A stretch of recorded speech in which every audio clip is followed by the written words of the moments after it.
One common factor when considering where to set an alpha threshold is the balancing of various kinds of error. To see this, let's first ask how we're going to be correct if we do a null hypothesis test. So there are two ways to be correct if we run a test. The first is we reject H0 when it is false. If I tell you that the mean percent tip to all waitresses in the United States of America is 95% of the bill, you can be pretty confident that when you run that test, you'll reject the null hypothesis because it's false. However, we could also be correct by failing to reject the null when it is not false. So if I somehow knew that the true value of the percent tip to all waitresses in the United States of America was exactly 17.6% on a bill, we would fail to reject that null hypothesis, and that would be we were correct. However, there are also two ways to be wrong or make errors. The first is to fail to reject the null hypothesis when it is false.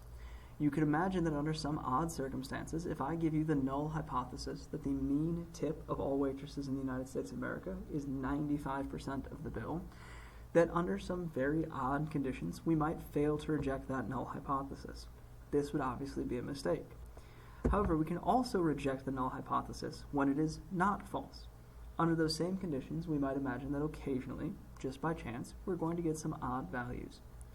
Now we can put these things into a table. Here we're showing rejecting the null hypothesis, and that's correct when the null hypothesis is false.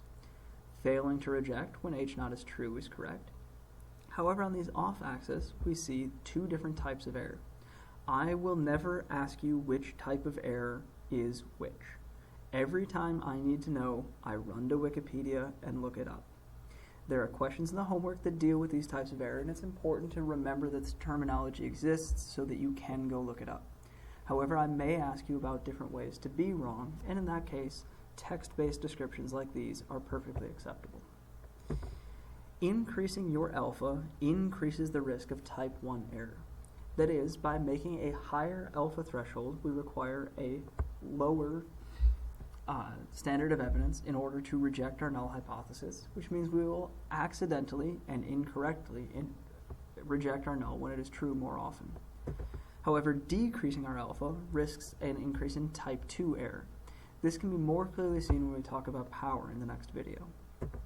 The right balance depends on the cost of each type of error. If you are worried about detecting cancer in somebody, you may have a very different concern about the type of error than if you're worried about did they make a basket or not. This type of balance is important to consider. However, for most things in this class, a p-value or an alpha threshold of 0.05 will be perfectly acceptable.